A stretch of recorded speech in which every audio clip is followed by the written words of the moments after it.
están? Bienvenidos a una emisión más de Nunca te han espantado. Yo soy Aida Chacón y hoy tenemos una invitada muy especial. Ya Marco nos presentará a nuestra invitada.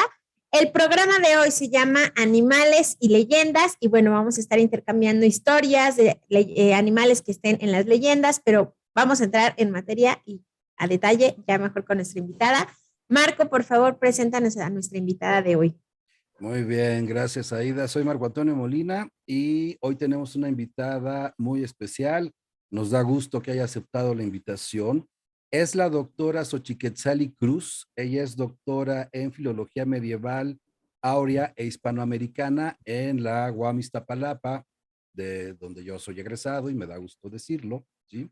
Bueno, y también Xochiquetzali hizo su maestría y su licenciatura en letras hispánicas, la licenciatura, la maestría fue en literatura española en la Facultad de Filosofía y Letras de la UNAM, ¿no? Entonces, bueno, es nuestra invitada, tenemos invitada de lujo y Bravo. Gracias, no, gracias por la invitación. bueno, y ahora sí, Xochitl, pues no sé si tú quieras agregar algo más sobre tu formación, sobre tu trayectoria. Has trabajado, y por eso te invitamos, has trabajado mucho sobre literatura tradicional, sobre leyendas y sobre animales sobre todo. Entonces, si quieres, platícanos un poco de eso. Pues bueno, yo desde que tengo uso de razón, bueno, desde que era muy joven, he sido muy curiosa, por no decir que chismosa. Y pues todas las historias que contaban, bueno, creo que como la mayoría de las personas de la Ciudad de México, mis abuelos son migrantes. Por parte de mi madre son de Oaxaca, de la zona de Valles Centrales, son de la nación zapoteca. Y por parte de mis abuelos eran de la nación ñañú, ellos venían del Estado de México. Entonces, bueno, esta característica como muy puntual, pues desde muy joven, pues marcó mi historia con respecto a las leyendas, ¿no?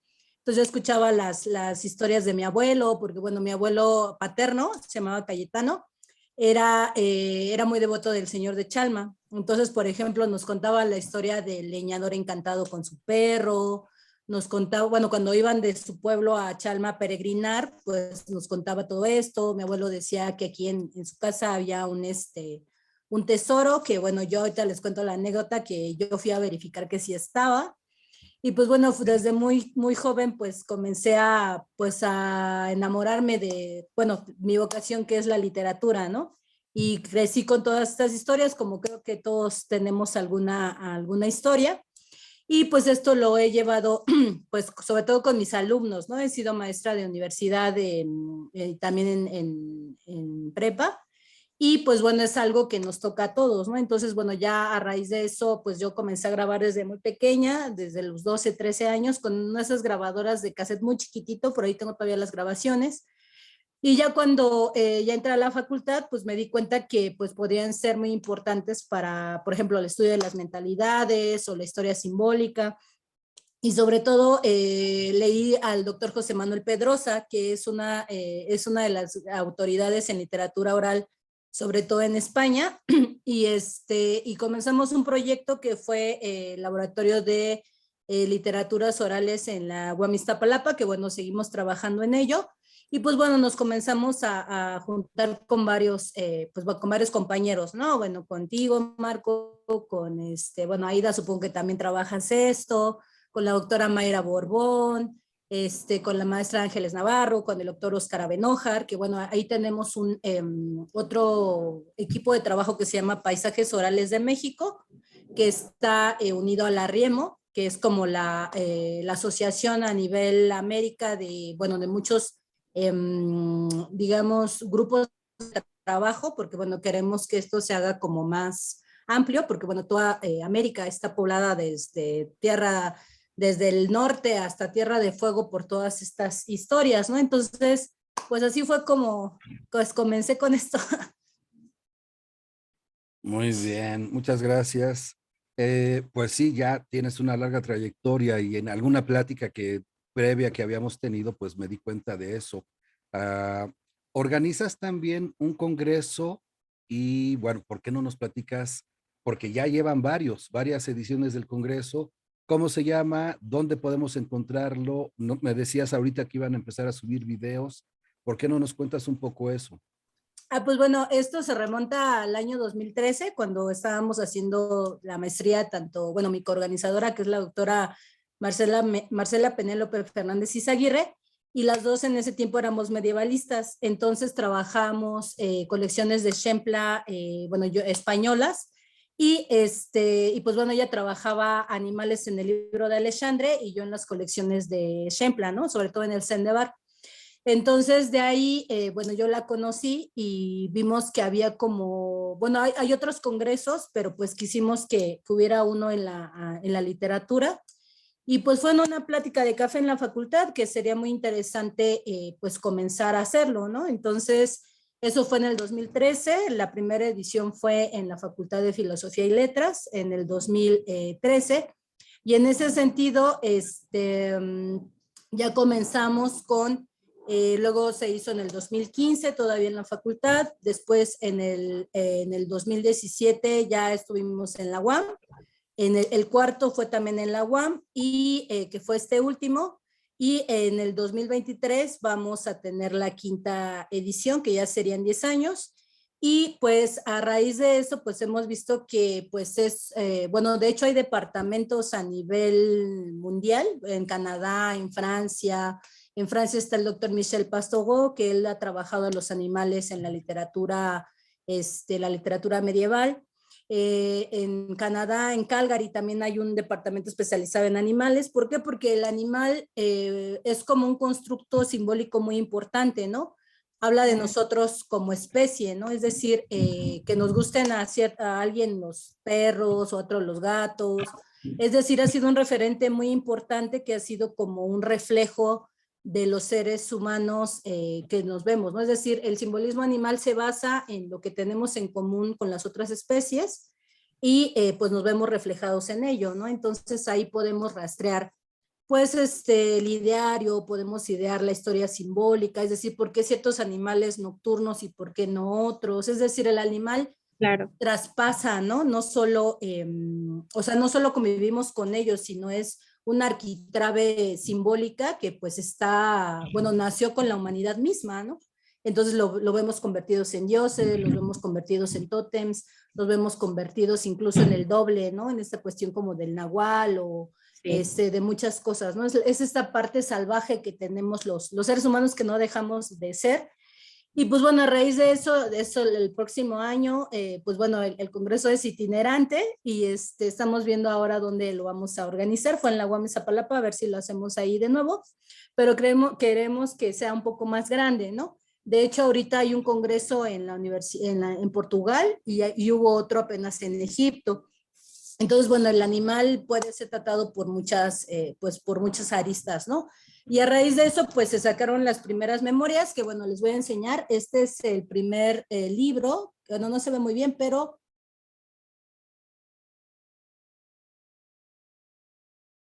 que nos sacó la Facultad de Filosofía y Letras, que se llama De Animalibus, la presencia zoológica en la literatura. Así se llama el congreso, y salió en el 2014. Entonces, todas las memorias que se han ido sacando, pues bueno, ya ustedes saben que sacar los libros es un poco lento. Y hay otro libro que, sí, que sale, que bueno, nos publicó electrónicamente la Facultad de Alcalá de Henares, y salió el año pasado. Y pues tenemos todavía pendientes dos. Ahorita están las memorias del tercer congreso que va a sacar la UAM, pero pues bueno, no sabemos todavía cuándo va a salir, pero bueno, tenemos Facebook y tenemos canal de YouTube. Yo les pasaré las ligas por si quieren platicar o bueno, echarse un clavado a pues al canal, ¿no? Entonces, en ese sentido, pues bueno, el animal es interminable, ¿no? Que bueno, al final nosotros también somos animales, ¿no? Porque bueno, también hemos querido hacer una interrelación con pues con otras ramas del conocimiento, ¿no? Matemáticas, antropología, historia. Entonces, pues se va haciendo más grande y pues eso creo que es lo interesante, ¿no? Ver que traspasa pues el animal, o sea, bueno, incluso ya lo vemos desde el no especismo, ¿no? Porque bueno, el ser humano pareciera ser que es el que conquista a la madre naturaleza, pero pues no es así, ¿no? Es decir, debemos de construir también una relación hasta donde es, bueno, de igualdad, porque pues bueno, todos somos una red, ¿no? Entonces, si no comprendemos, bueno, eso las naciones originarias la tienen, si no comprendemos que las otras especies son parte de este mundo, pues es lo que estamos haciendo, ¿no? Devastando los bosques, contaminando el agua, y llegar a un punto en que la Pachamama nos cobre todo lo que hemos hecho, ¿no? Ya hemos visto todos estos desequilibrios, cómo van subiendo, se van deshielando los polos, y pues al final, pues el ser humano, pues yo a veces me pregunto si somos los más evolucionados, ¿no? Porque pues creo que somos la única especie que a pesar, o bueno, no sé si haya otras, no tengo el conocimiento, pero que ese conocimiento pues no lo utilizamos para convivir con todo este mundo, ¿no? Sino que lo que hacemos es querer más y más y más, y llegar a un punto en que pues la tierra nos pida cuentas, ¿no?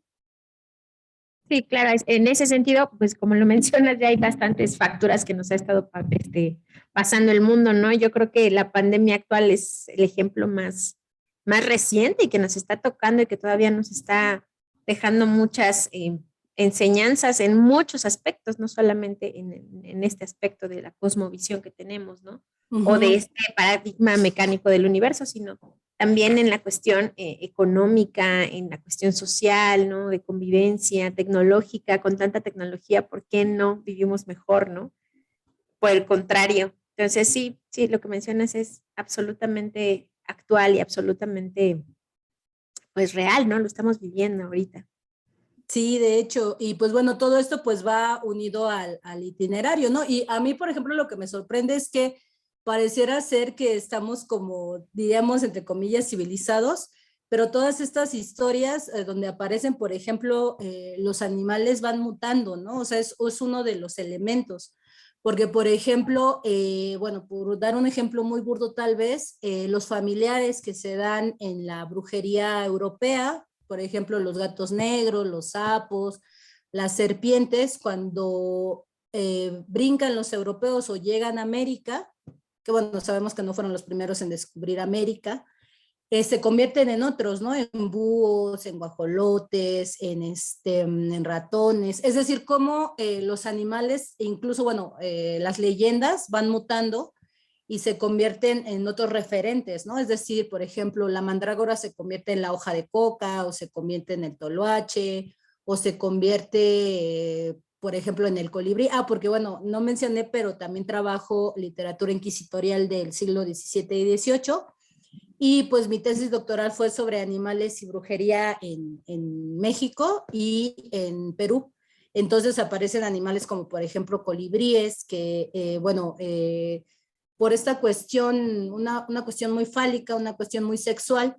De hecho hay un libro, ahorita recuerdo el nombre, que es Magia Amatoria entre los Mexicas, y pues se ve al colibrí como si fuera esta parte del acto sexual mismo, ¿no? Porque pues la corola es pues la vagina, digamos, y el colibrí pues está penetrando a la flor, ¿no? Entonces esto era visto por los mexicas, bueno, lo seguimos viendo, ¿no?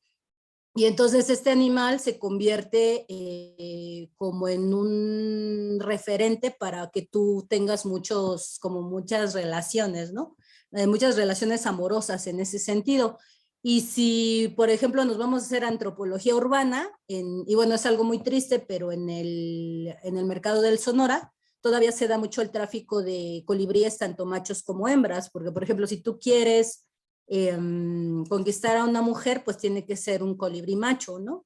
Y si es al revés, tiene que ser un colibrí hembra. Entonces llevan ciertos atados, y esto pues permea los siglos, porque de hecho en el Archivo General de la Nación hay un colibrí que es del siglo XVII, que ya está considerado patrimonio de la humanidad, y lo tienen en una cajita, porque lo encontraron como cosido literalmente a uno de los expedientes, como una prueba de un mulato que decía que podía hacer amarres.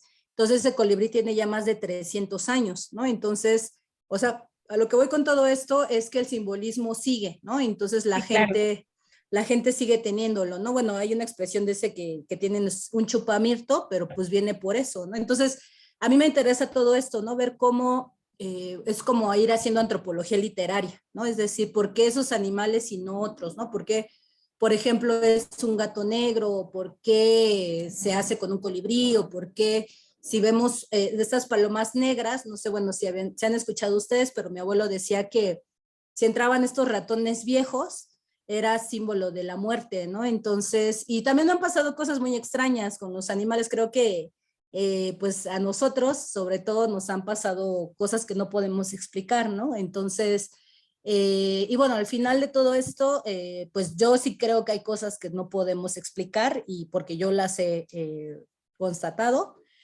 Y por otro lado, pues es también hablar de la historia simbólica, ¿no? De los seres humanos. Entonces, lo que le digo a mis alumnos, no es importante si es verdad o no, o sea, desde qué punto de vista lo Claro. estudias, sino que nos da un sentido a la vida, ¿no? Es decir, hay personas que creen que sí, que si se encuentran un gato negro en la calle, pues les va a ir mal, ¿no? A lo mejor se ponen muy nerviosos y no sé, los atropella una bicicleta o algo así. Es decir, el símbolo es tan fuerte que cambia tu vida, ¿no? Entonces, por eso es una de las, digamos, de las tendencias de por qué a mí me gustan mucho los animales, ¿no? Ok, Es, súper. bien, bueno, es muy interesante todo lo que comentas y ya como que nos estás dando ahí varios puntos que podremos ir desarrollando, porque además también, como dices tú, bueno, es esto de los animales, lo que puede ser su valor simbólico está en todas las culturas, lo tenemos presente en todas las mitologías, ¿no? Desde la mitología egipcia, ya que podemos ubicar con Anubis, por ejemplo, o también Mm. en la mitología griega, etcétera, hasta la actualidad, con todo esto que estás diciendo, que sigue vigente, que sigue pasando y se sigue creyendo en esto, ¿no? Obviamente hay una evolución que es lo que tú estás comentando. Entonces, bueno, eso está muy bien. Ah, no sé, Aida, si quieres comentar algo tú. Sí, también justo sobre esta evolución que menciona Marco y que también ya mencionaste, Xochitl, me parece que ligada profundamente a los contextos, ¿no? A esta reformulación a partir del contexto, con esto que decías de cómo se transforma el animal que estaba en Europa, acá en América se vuelve otro animal, ¿no?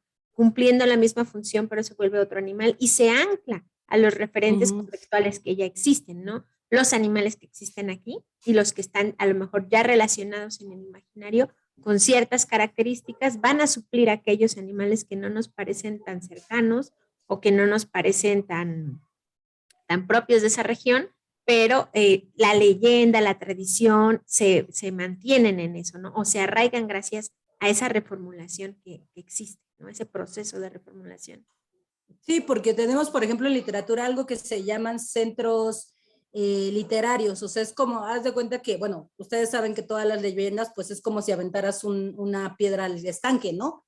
Se dan en un punto y empiezan a crecer, ¿no? Y bueno, cada uno de los hablantes, bueno, cada uno de los coautores, que ahora sí ya se les llama, pues van metiéndole de su cosecha, ¿no? Pero se van hibridando tanto que, por ejemplo, se han encontrado por ejemplo, cuentos medievales en la Mixteca, ¿no? Porque, pues bueno, todos los padres, creo que ahí eran franciscanos, bueno, no recuerdo muy bien, pues iban y lo contaban, ¿no? Entonces eran estos cuentos donde se nos daba una moraleja y después la misma comunidad lo toma y después le mete de su cosecha, ¿no? Entonces, por ejemplo, se dan cosas como muy interesantes. Por ejemplo, esto que les comentaba de los gatos negros, pues bueno, eso es porque, pues bueno, partimos del hecho de cómo actúan los animales particularmente, ¿no? Porque es muy curioso, pero bueno, yo por ejemplo, una de las cosas que pude concluir en mi tesis es que los animales más cercanos, como por ejemplo los de granja, las gallinas, los cerdos, las vacas, son más, como están más cerca de nosotros, son como más proclives a convertirse en ciertas cosas, no sé, a que se dé la zoantropía, ¿no? Por ejemplo, que se conviertan las brujas en vacas o que se conviertan en puercos o que se conviertan en gallos o en gallinas, ¿no? Pero esto tiene que ver incluso con, pues con el comportamiento de los animales, ¿no? Porque, por ejemplo, pues sabemos que el cerdo, por ejemplo, pues desde la Biblia, está tomado como un animal diabólico, ¿no? Porque cuando está esta parte de que Jesús está con unos endemoniados, digamos que los expulsa y van a caer a una piara de cerdos, ¿no? Entonces, pues se van y ahí se quedan como encerrados los demonios. Pero esto tiene que ver porque biológicamente, por ejemplo, el cerdo es uno de los animales que tiene, o sea, dura más su orgasmo, ¿no?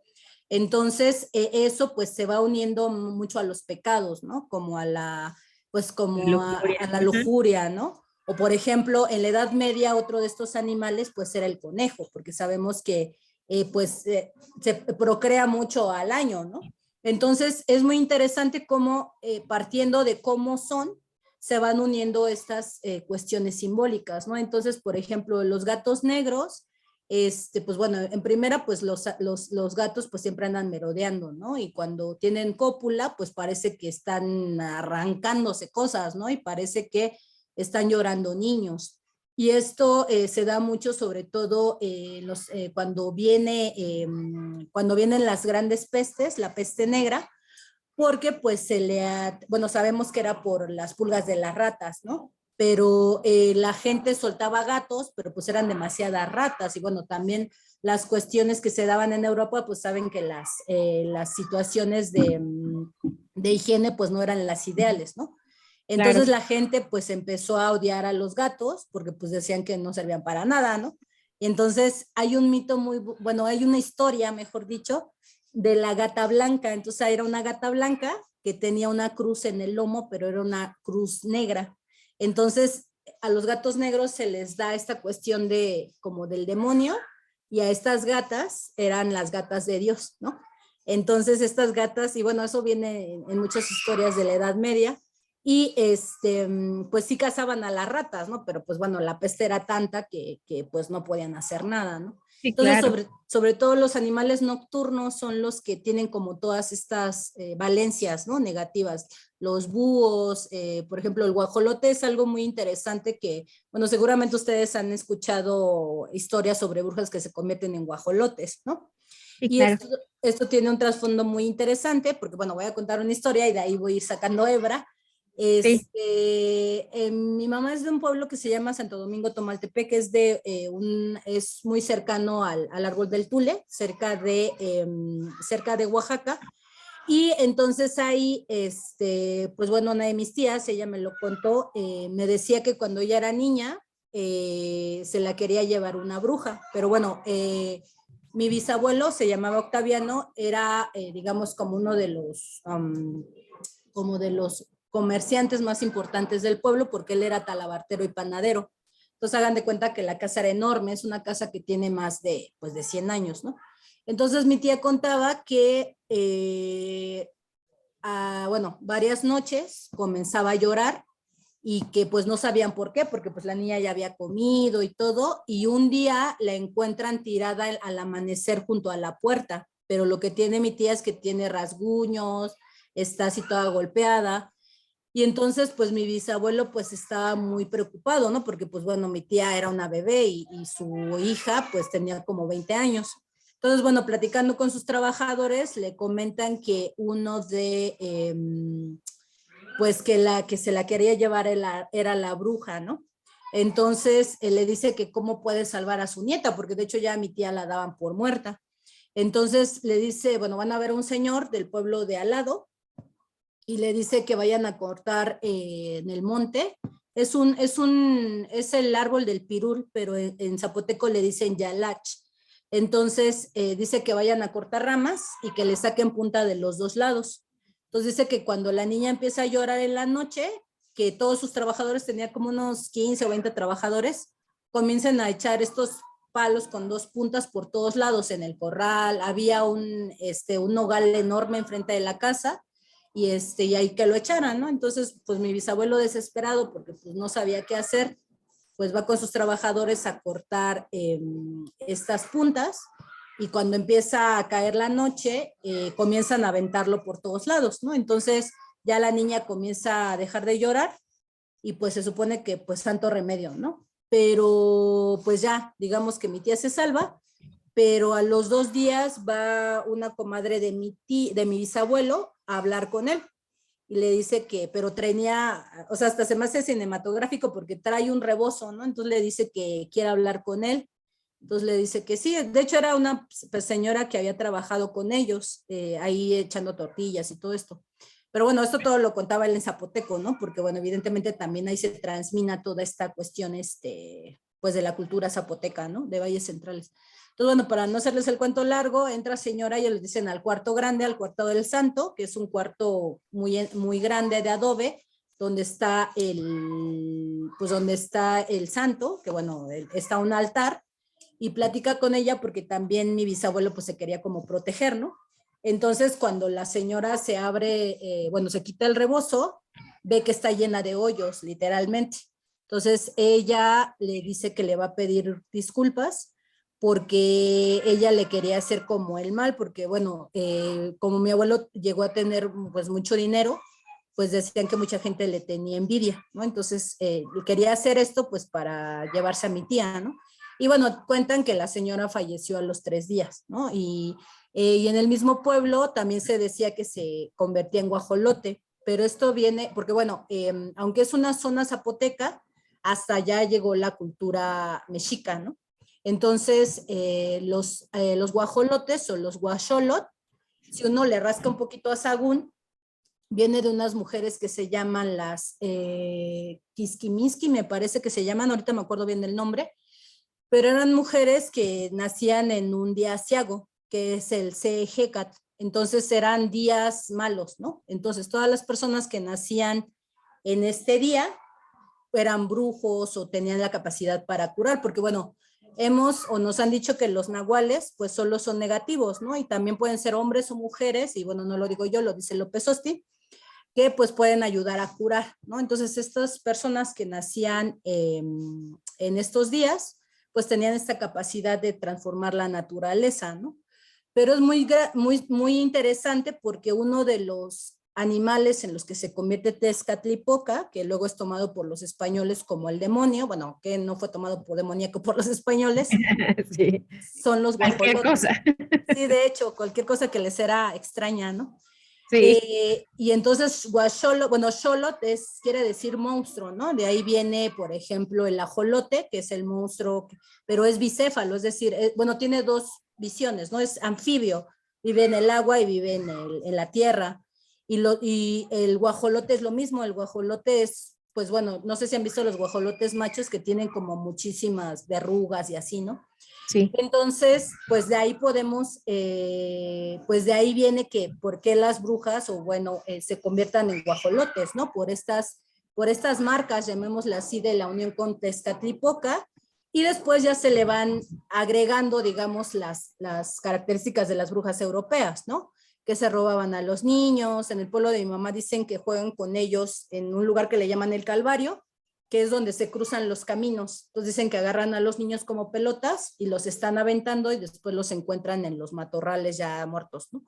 Y esto es lo que se hacía, pues digamos, desde, como mencionaba Marco, desde Grecia, porque en las encrucijadas de los caminos había unos dioses que les llamaban los dioses, ahorita recuerdo, pero eran dioses de los caminos, tienen un nombre, bueno, cuando llegan los romanos a conquistar, sobre todo en España, pues todo esto lo ven como malo, ¿no? ¿Por qué? Porque son dioses paganos. Entonces, en las encrucijadas de los caminos, pues es donde la suerte se va a echar, ¿no? Porque tú decides si te vas a la derecha o te vas a la izquierda.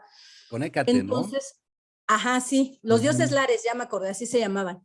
Entonces, los dioses lares eran los que cuidaban las encrucijadas de los caminos, ¿no? Y Hécate, precisamente, en muchos pasajes de la literatura griega y romana, pues hace sus hechizos en las encrucijadas de los caminos, ¿no?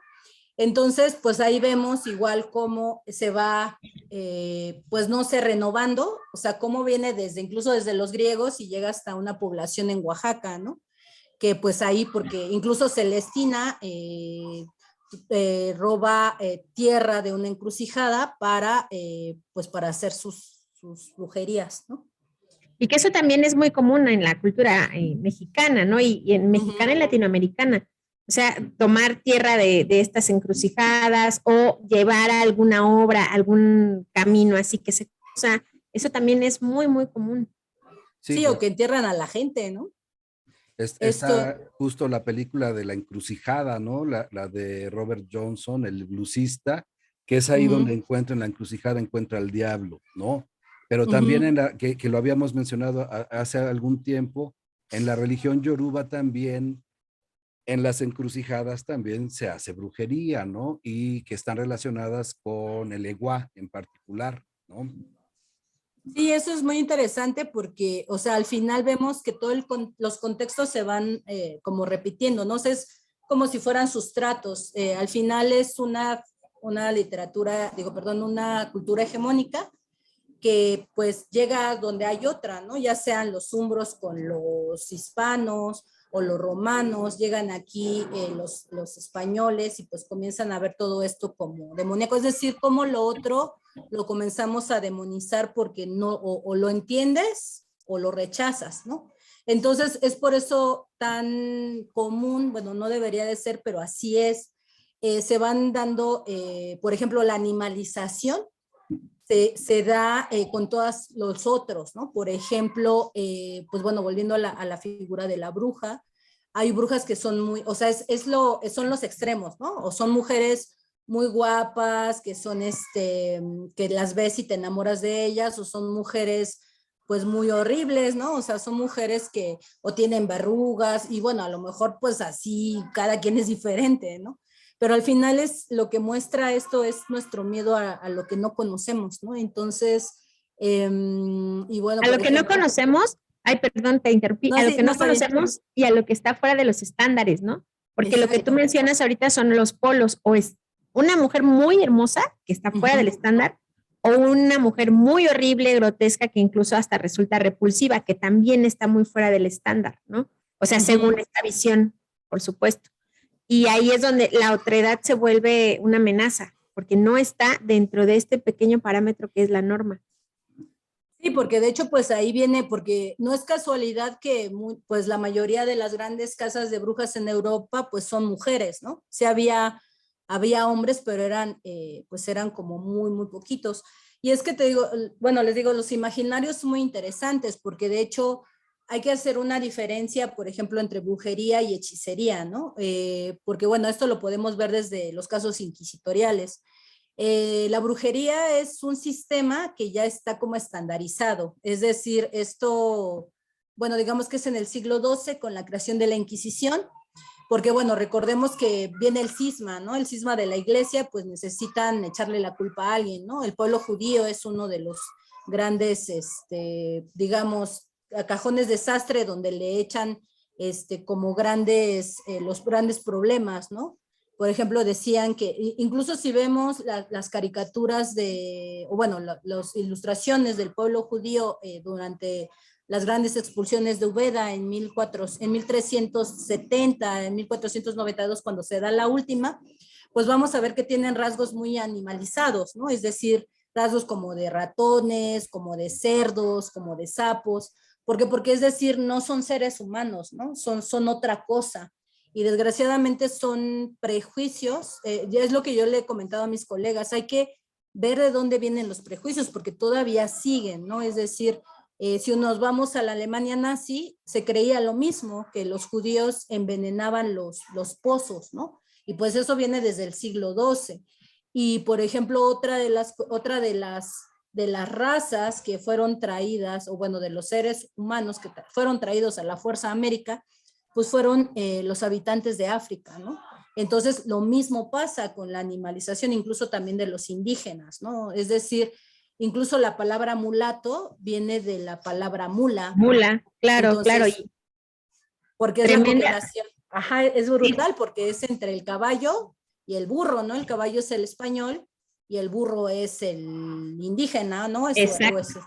Entonces es brutal, ya la decimos, pero pues no sabemos la etimología. Y bueno, para echar para atrás es si vemos el archivo inquisitorial, los mulatos y las combinaciones de todas estas etnias, pues la mayoría pues son mulatos, bueno, los que yo he encontrado, y bueno, son mujeres que se dedican a lavar, son mujeres que son, que se dedican a la cocina, son arrieros. Hay un caso muy, muy interesante y muy bonito, que es del siglo XVII, que son 3 hermanos, que son los hermanos Cárdenas, están en Querétaro. Entonces estos 3 hombres, pues bueno, llevaban y traían recuas de toros, así que van desde Querétaro hacia la Ciudad de México. Entonces, bueno, es un caso muy pequeño, pero bueno, los denuncia una mujer que trabajó con ellos y dicen que se pueden convertir en guajolotes y tecolotillos. Entonces volvemos a ver esta figura del guajolote, porque bueno, esta mujer dice que en una ocasión estaba platicando con uno de ellos y de pronto ve como un guajolote se convierte en uno de los hermanos, ¿no? Pero es otra vez la demonización de aquello que no conocemos, porque evidentemente cuando tú animalizas a algo, pues no le das el rango, entre comillas, de ser humano, ¿no? Entonces, en ese sentido, pues en eso está basado la esclavitud, ¿no? La esclavitud de poder vender y comprar cosas porque pues no son humanos, ¿no? Entonces puede ser una silla, puede ser como un caballo, porque de hecho así, o algo de lo que a veces no pensamos en México es que hay una tercera raíz, ¿no? Una raíz africana. Entonces toda la costa de Veracruz, de Acapulco, pues ahí hay afromexicanos, ¿no? Entonces sí hubo esclavitud en México, tendemos a pensar que fue en Estados Unidos o bueno, en el norte y en toda América del Sur, pero en México hubo trapiches y trajeron a muchísimas personas a la fuerza, ¿no? Entonces de ahí vienen como todas estas mixturas y eso lo vemos desde los primeros años de la colonia, ¿no? Y ahora lo seguimos viendo, ¿no? Es decir, toda esta danza, por ejemplo, de los diablos en Guerrero, pues es toda esta demonización que se le dan a los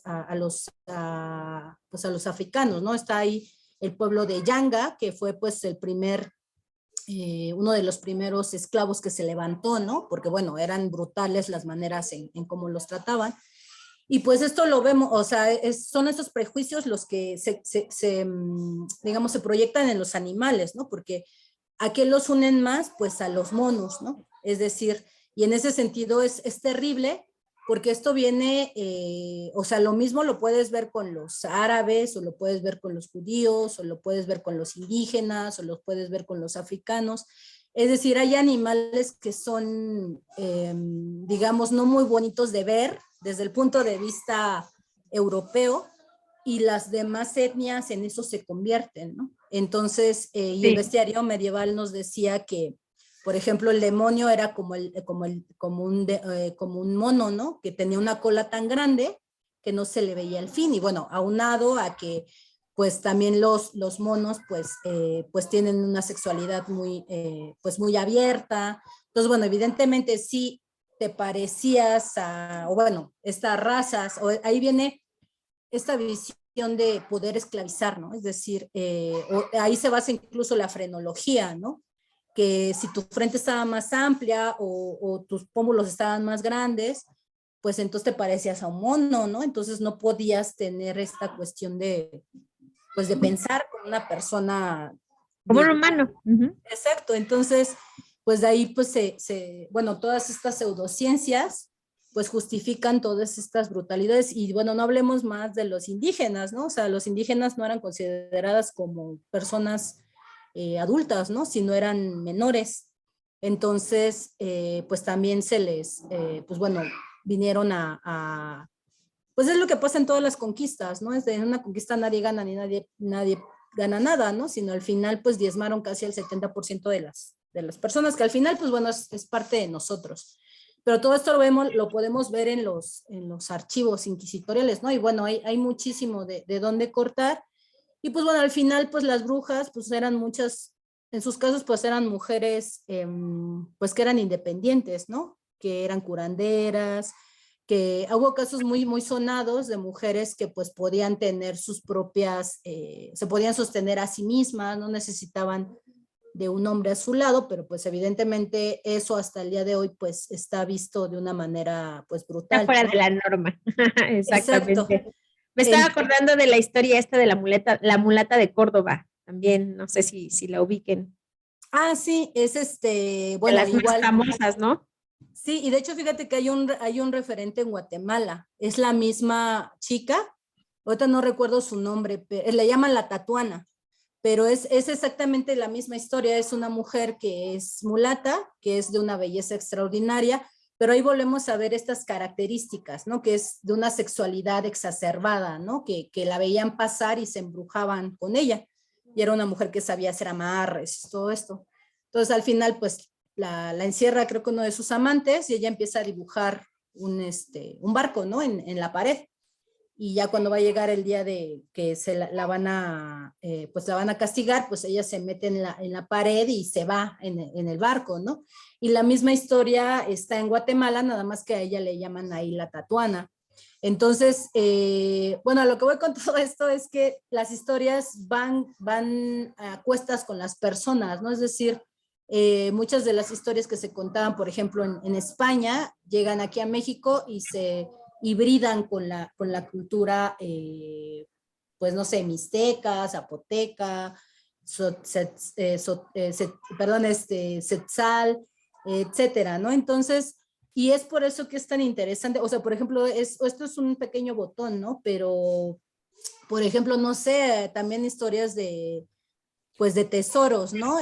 Ya le había yo comentado a Marco, pero bueno, les voy a enseñar un libro también que sacamos, se llama Tesoros de la Cueva de Tlapanala, que bueno, evidentemente tenemos también animales presentes en los tesoros.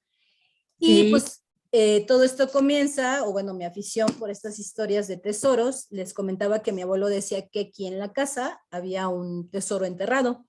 Entonces, pues apenas ven que acaba de pasar el día de San Juan. Mi abuelo Ayer fue, decía, no, antier fue el día de San antier sí, Juan. de hecho, decía que ese día, la mitad pues, del terreno, se veían unas lenguas de fuego y él decía que ahí había dinero. Entonces, les digo que como yo siempre he sido muy chismosa, ese día me hice un té y me puse una cobija y o sea, sí vi las lenguas de fuego, ¿no? O sea, vi como un brillo como entre naranja y azul. Entonces, bueno, al día siguiente, pues ya siendo las 7 de la mañana, fui rápido con mi abuelo a decirle que sí. Bueno, evidentemente, pues me regañó porque me dijo que pues eso era del diablo y que yo no debía de... Y yo le decía que fuéramos a sacar el tesoro. El tesoro ahí sigue, pero... Y bueno, de hecho eso también tiene pues tiene un porqué científico, ¿no? Porque de hecho el oro y la plata, cuando ya son muy viejos, se convierten en gases.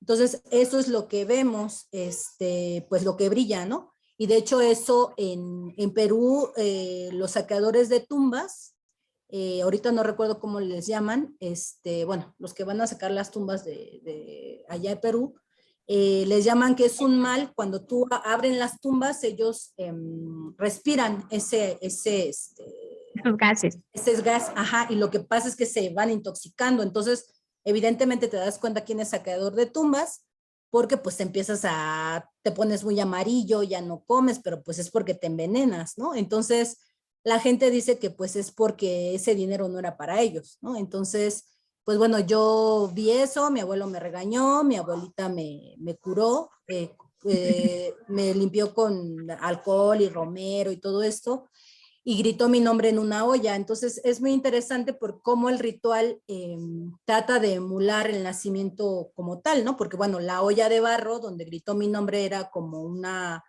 pues como una matriz, ¿no? Porque decía mi abuela que mi alma se podía quedar ahí. Yo no sentí nada, pero bueno, yo estaba muy emocionada, pero mi abuelo me regañó, mi papá me dijo que no debería de hacer eso, porque pues sí me podía enfermar y pues morirme, ¿no? Entonces, bueno, ya me curaron y pues a raíz de eso, pues estuve platicando bueno, con muchas personas, como ustedes.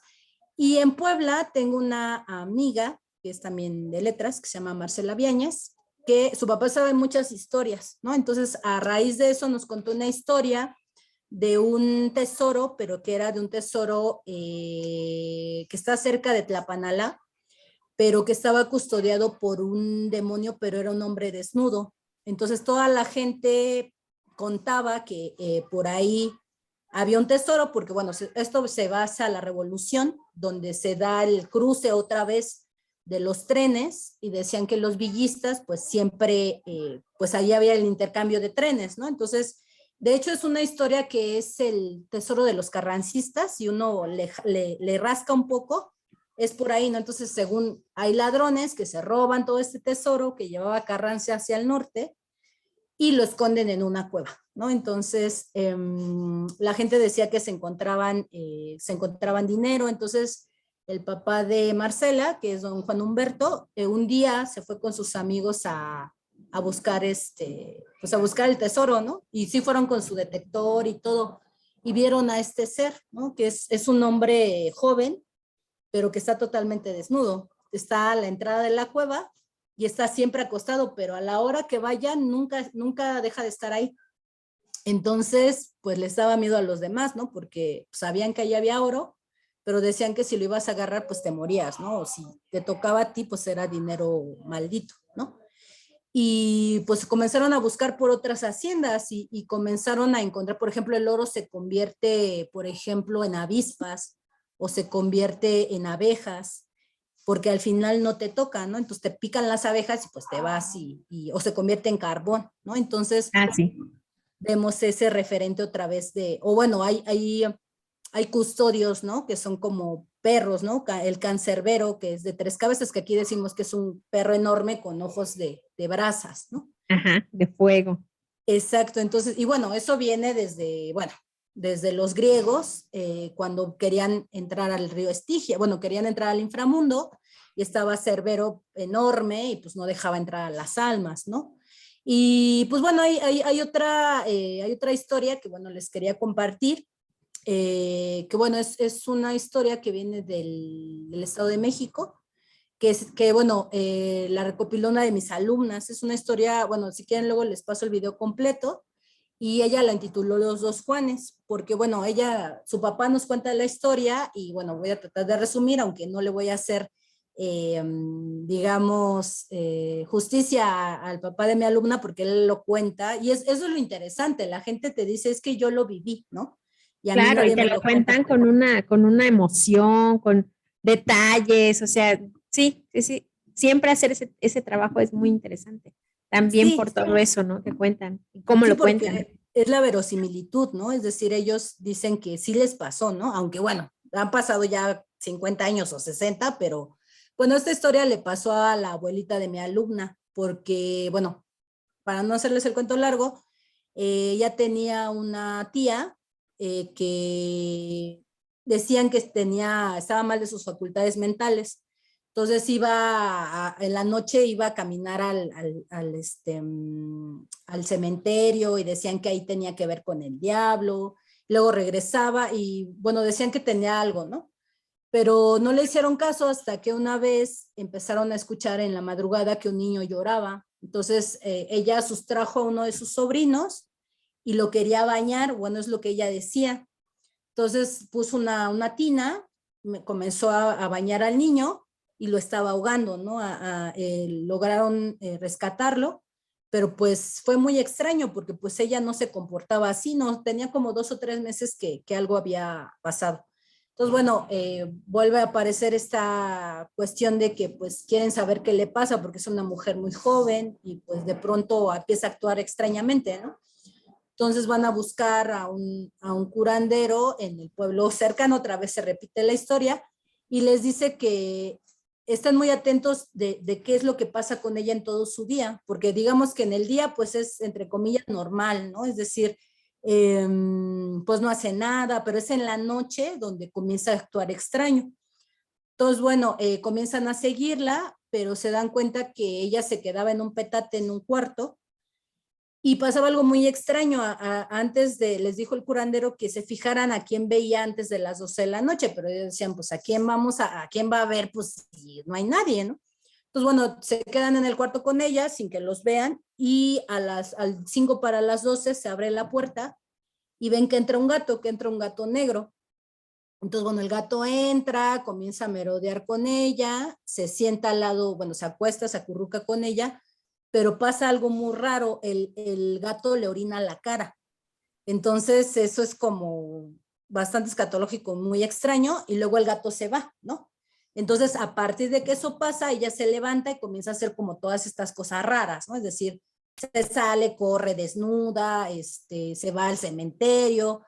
Entonces, bueno, ya cuando se dan cuenta de esto, les dice el curandero, este señor, que lo que necesitan es conseguir a 2 hombres que se llamen Juan y que hayan nacido el día de San Juan, y que van a necesitar un rebozo, 2 rebozos nuevos para poder liberarla, ¿no? Entonces, necesitan amarrar el rebozo, y esos 2 hombres tienen que haber nacido el día de San Juan, o sea, se llama por eso los 2 Juanes, ¿no?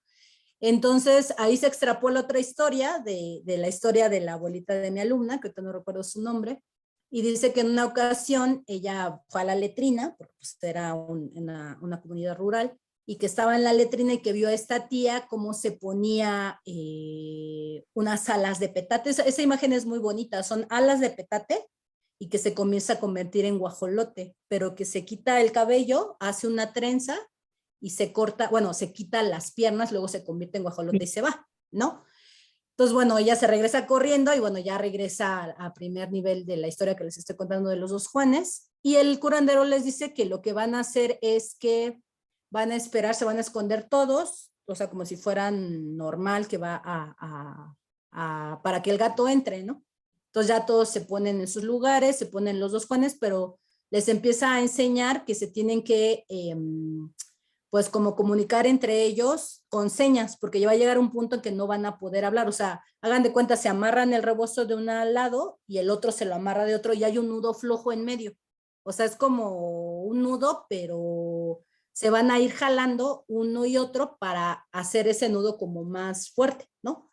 Entonces, bueno, ya llega el día, entra el gato y entonces lo que hacen es que cierran todas las puertas. Entonces prende la luz y empieza a decirle un Juan a otro, ahora tú Juan, ahora tú Juan. Entonces el gato se comienza a volver loco, ¿no? Y de ser un gato así chiquito, dicen que se convierte en un gato enorme, ¿no? Entonces comienza a rasguñar, comienza a caminar por las paredes, o sea, bueno, evidentemente ese es un ser del otro mundo, ¿no?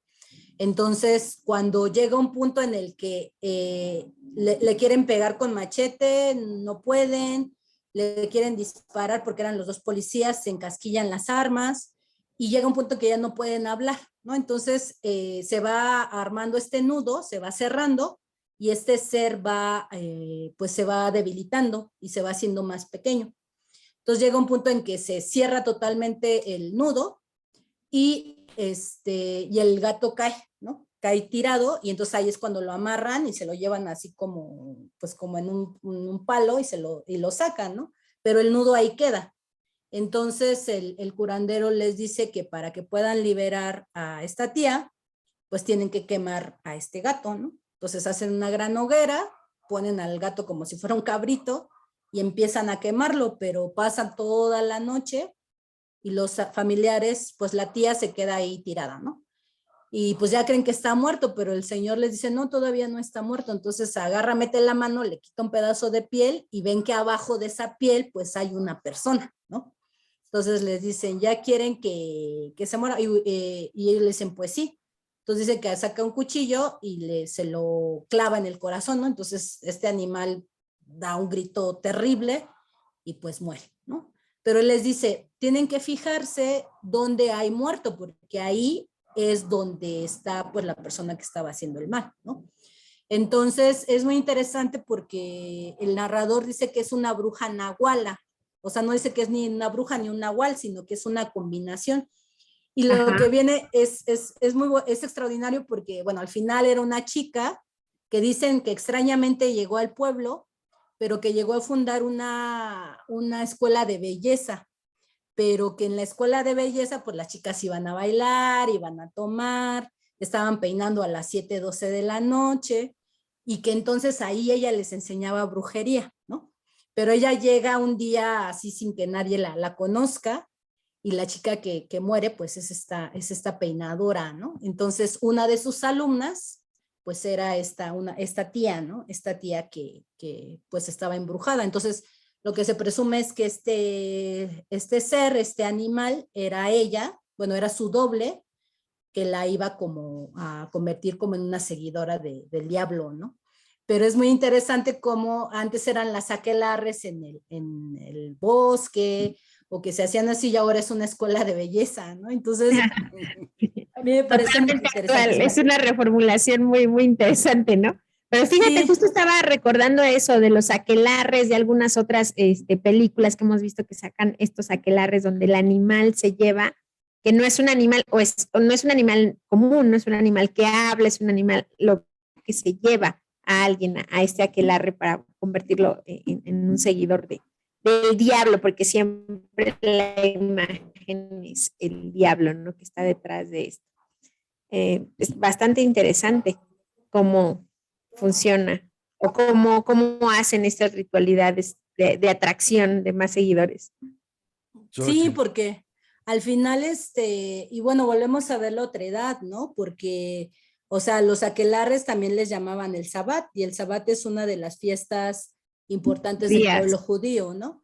Entonces, al final, o sea, y es que no sé si es lo más interesante o lo más brutal, todos estos crímenes que se les atribuyen a las brujas ya en el siglo XIII, XIV, se les atribuían a los primeros cristianos en el periodo antes de que Constantino declarara el cristianismo como una religión del imperio, ¿no? Se decía, bueno, porque ven que hay unas partes en la misa cristiana, bueno, en la católica, donde dice que pues te comes la sangre y la carne de Cristo, ¿no? Entonces hay historiadores romanos que decían que eran caníbales, ¿no? Y que al final de la misa, donde se comían a su Dios, era el culto a Catilinia, me parece que así se llamaba era una sacerdotisa. Entonces, fornicaban unos con otros, ¿no? Y al final se comían a su Dios, ¿no? Y se comían a niños. Entonces, eso es 8 siglos antes de que venga la gran casa de brujas, ¿no? Pero el canibalismo, la sexualidad desbordada, todo eso volvemos a ver lo que es como una parte de volver a los instintos, ¿no? Y bueno, aquí pasamos de ser, o sea, ya no hay brujas tal vez como tal, pero pues sí hay pues estos nahuales, sí hay brujas, pero, o sea, se convierten en otra cosa, ¿no? Es decir, en lugar de, no sé, de averiguar o de ver el futuro con las habas, aquí es con el maíz, ¿no? O si es la hoja de coca en lugar de la mandrágora. Entonces, es muy interesante porque, bueno, podríamos irnos con las plantas y sería otra cuestión, ¿no? Pero, y bueno, pues ya como para, pues como irles platicando otra cosa y ya también para ir cerrando un poquito más porque yo me puedo estar aquí toda la tarde. oye, no, a ver, Mande. quería preguntarte eso, tal vez ya nada más antes de que pases a lo que nos quieres contar, que explicaras, porque lo mencionaste al principio, lo de los familiares. ¿Qué es un familiar y cuáles son los cambios que decías tú de, bueno, en Europa eran esto, pero aquí en América se convirtieron en otra cosa? Ah, ok. Por favor.